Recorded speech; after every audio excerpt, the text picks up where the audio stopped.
カーオブザイヤー受賞おめでとうございます。まあ当然でしょうね。さあ、ダンディファミリーカー後編です。前回に引き続きスバル新型レボーグ、今回はドライブフィール編でございます。さあ、この新型レボーグ、前回タフな外観とは裏腹にめちゃくちゃ優れた居住性を見せつけてくれたこの車。乗ってみるとね、もう驚きの連続。これを見終わる頃にはあなたもこの車が欲しくなっちゃうことでしょう。もちろんいつも通りお父さん目線でドライブフィールを伝えていきたいと思います。それでは早速試乗といきましょう。今回試乗させていただいた車は STI スポーツガソリン 1.8 リッターの新開発ボクサーエンジン四輪 AWD のモデルです。さあ乗り込みましょう。ドアの音を一応聞いてみましょうか。最近はどこのメーカーもいいですね。気密性が高いどっしりとした音。ではエンジン始動いたしましょう。イグナイト。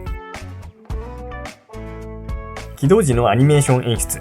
ロボットの制御 OS 起動みたいでかっこいいですね。メーターは 12.31 液晶のデジタルコックピット。ナビマップも表示できる優れもの。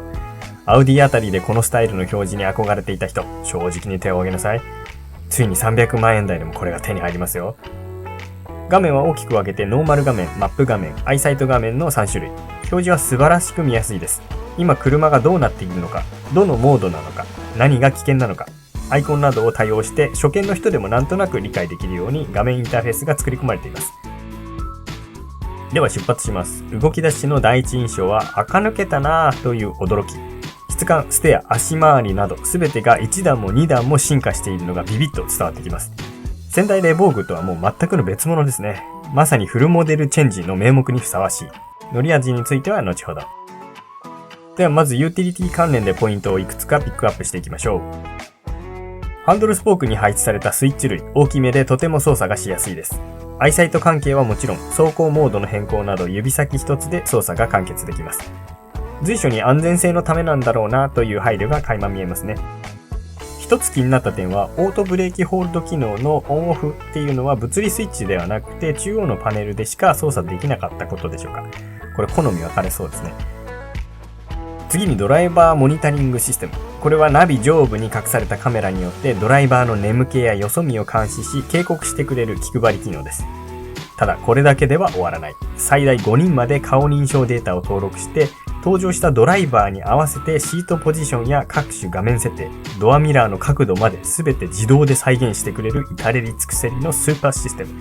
もしパイロットを認証しました、システムを起動しますとか言ってくれたら私は鼻血を出していたことでしょう。次は視界について。ステーションワゴンなので低めのアイポイント。ただ前回も触れたように前後左右の視界はとても良好です。またボンネットのエアーインテーク。この出っ張りが車の感覚をつかむ一種の目印として役に立っています。ベンツのエンブレムみたいな感じですね。幅寄せなどのシーンでも心強いんじゃないでしょうか。このインテーク穴が理解できない奥様にはこのメリットをバイプッシュで言いくるめましょう。フロントガラス下部にはヘッドアップディスプレイではなく赤、青、黄、緑の LED が並ぶアイサイトアシストモニターが映ります。ただ並んだだけの LED と侮るなかれ。意外にもこれだけで今左右どちらがどれぐらいのレベルで危険状態なのかが直感的にわかります。もっと詳しく知りたいなって時はデジタルコックピットに目を落とすだけ。そしてそのデジタルコックピット、ナビ画面や車の状態、アイサイトのステータスなどが非常に見やすいです。地図がここで確認できるのはやはり便利ですし、視線移動が少なくて安心できますね。また前方車両が発進した時やよそ見をしてしまった時なども、ブザー音だけではなくて音声と文字表示で教えてくれます。初心者にも優しい設計ですね。走行中に警告音が鳴って、なんだ巻き込み？あれ誰もいない？今の音何の警告だったんだ？って思う車結構多いんですよね。うちの車もそうなんですけど、これがない。いいね。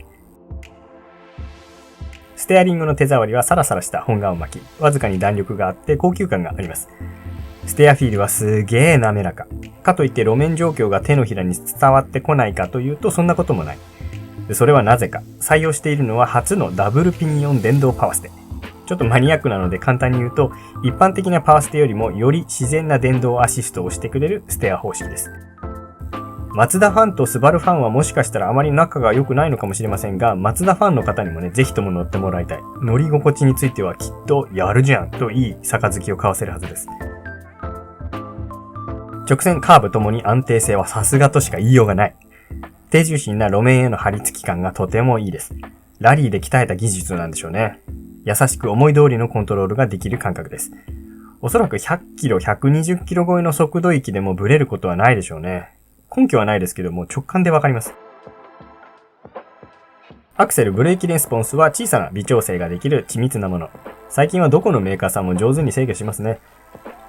走行モードにはコンフォート、ノーマル、スポーツ、スポーツプラス、お好み設定の5種類があり、スポーツモードにするとアクセル、ブレーキはレスポンスアップ、ステア、ダンパーは固めにチューニングされます。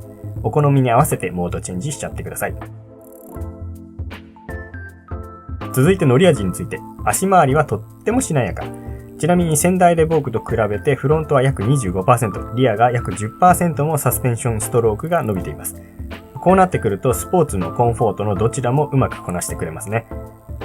子供の送り迎えなんかの時、行きはコンフォート、帰りはスポーツプラスってな感じでパパと男の子を使い分けてみてはいかがでしょうか。ファミリーカーとしてもとても魅力的ですね。ここでちょっと振ってみました。フロントヘビー感が少しあるというよりは後ろが軽いですね、やっぱり。ワゴンなので仕方がないですけど、もう少しリアを使いたいところ。収納力は落ちますが、スペアタイヤで重量追加を個人的にはお勧めします。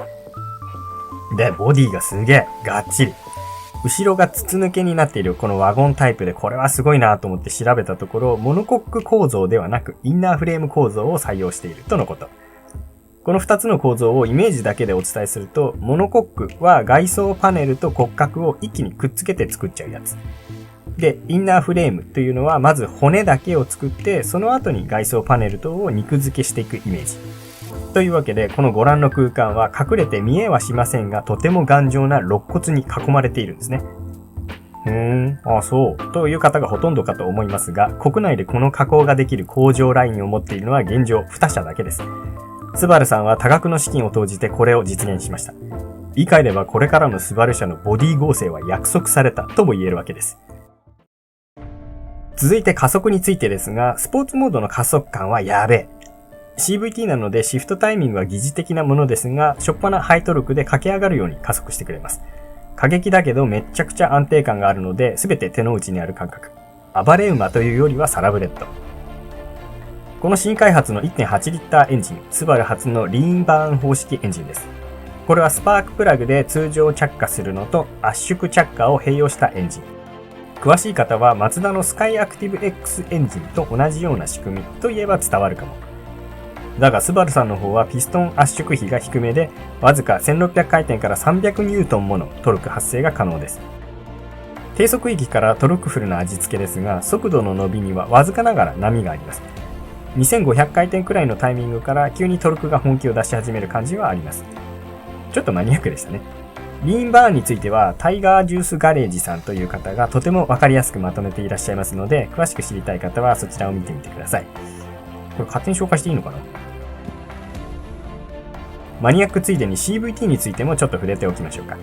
この車、トランスミッションにはリニアトロニックというチェーン式 CVT が採用されています。こちらはスバルさんオリジナルの CVT です。一般的に CVT というのはアクセル操作に対してトルクレスポンスに遅れが生じやすい方式です。ですので、玄人の方にはやっぱり今回も CVT か DCT にしてくれよと残念がっている人も多いかと思いますが、百聞は一見にしかず、知識だけを肥大化させてはいけません。もちろんレスポンスに遅れは確かにあります。ただサーキットで走らせたいとかハードなドライブユーザーでない限り満足していただけるレベルには来ていますので、ぜひご自身の体で体感してみてくださいね。そもそもスバルさんがリニアトロニックの開発に着手したのはだいたい西暦2000年頃。その頃ラリーレースの良きライバルであるアウディが市販化していたマルチトロニックという同じチェーン式の CVT がありました。その影響もあってか量産が可能なオートマの中で DCT よりもコストが低くて燃費効率がいい同じチェーン式の CVT をスバルさんも採用したと考えられています。ただその後欧州では受けが悪かったのか、アウディは CVT から撤退し DCT に舵取りをし直しました。ではスバルにも DCT を採用される日は来るのか。残念ながらないと考察します。現状はね、DCT はアウトバーンとか日常で使う速度レンジが高速域で走りの質にうるさいユーザーが多い欧州では受けがいいんですよね。対して CVT は渋滞が多くて燃費が重要視される北米やアジアマーケットの方が受けがいいんです。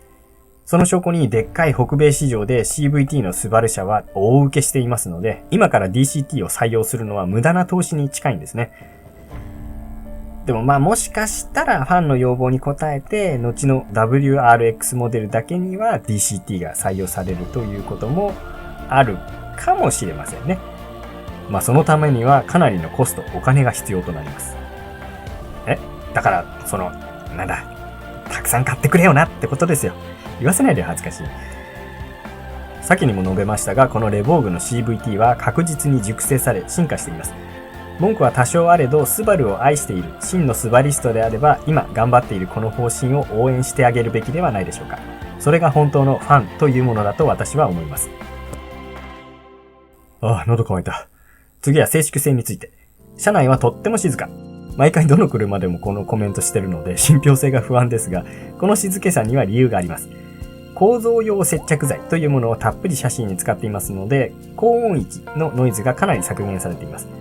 また、車内とエンジンルームの境目、バルクヘッドと呼ばれる鉄板の板圧は 1.4 ミリ。これね、結構分厚いんです。その効果は大きく、エンジン遮音性もとてもいいです。コンフォートモードで乗り心地も最高。家族みんな爆睡でしょうな。ご家族の安全のため安全装備についても確認しておきましょう。まずは皆さんご存知のアイサイトが完全進化、アイサイト X となりました。ミリ波レーダーが前後の2つではなくて、前後に左右計4つとなり、X の文字通り視覚はなくなりました。また 3D 高精度地図や順天頂衛星導きとリンクし、運転支援機能がスーパー進化しています。中でもびっくりなのは渋滞時のハンズオフアシスト。前走者がいる場合は50キロ以下であればハンズフリーを実現しました。いいですか？ハンドルから手を離していい時代になりましたよ。あとはアクティブレーンチェンジアシスト。ウィンカーレバーを倒すだけで即座に車が勝手に車線変更をしてくれます。高速の合流でもこの機能は使えますね。下手に運転するよりもずっと安全といった感じです。今回のアイサイトについては数多くの方が特集して動画にしていますので、すべてチェックしたいという方はそちらでご確認ください。エアバッグはなんと合計9箇所に実装されています。半端ねえ。日本車には珍しい歩行者保護エアバッグも採用されています。もう安全装備のトップランナーですね。新車アセスメントプログラム、通称 NCAP のクラッシュテスト結果はまだ公表されていませんが、スバルさんの車は5スター評価を総なめしていますので、心配はいらないでしょう。参考までに仙台レボーグのユーロ評価を表示しています。はい、試乗終了です。お疲れ様でした。最後に簡単にまとめますと、この新型レボーグ、欲しい。以上。冗談です。最後に簡単にまとめますと、この新型レボーグ、気は優しくて力持ち、トルクフルなエンジン、デザインもごつめですが、気配りはジェントルメン。どんな女性もひとたび乗れば、この男気に惚れてしまうはずです。ディーラー市場はぜひ奥様とご一緒に。家族も安心、安全性能は世界一。進化したアイサイト X、ボディ合成、視界、ディーラーの方もおっしゃっていましたが、安全性能は間違いなく今、世界一です。すべてにおいて神コスパ、今がお買い得。新型エンジンをはじめ、もう何から何まで新開発。300万円以下に抑えたいなという方も多いとは思いますが、この車はスバルの社運をかけた出血大サービスの内容となっています。今がものすごくお買い得。お店に急げ。なのでこの車が最もハマる人は男心を忘れない家族思いのお父さんといったところではないでしょうか。まさしく最強のダンディファミリーカーを見つけちゃいましたね。となるとこのコーナー今回で終わっちゃいますね。困ったな。かっこいい横文字を使うならセーフティーツーリングカーって感じじゃないでしょうか。はい、いかがでしたでしょうか。スバル新型レボーグドライブフィール編をお届けしました。モータースポーツの魂を忘れることなく、車の安全性はどこまで高めることができるのか、メカニックたちの熱いポリシーが胸を打つとても素敵な作品でした。男に生まれたからにはお父さんになっても自分がかっこいいと思える車に乗り続けてほしいですね。このチャンネルではお父さん目線でのカーレビューや子育てに関連する情報を配信しております。また最近ヒマラヤというウェブラジオを始めました。YouTube の音声版ですね。いろんなチャンネルがあって面白いですよ。ぜひチャンネル登録、フォローいただき、素敵なダディを一緒に目指していきましょうね。ここまでお時間いただきありがとうございました。それでは全国の新米お父さんお母さん、今日も一日お疲れ様でした。次回またお会いいたしましょう。バイビー。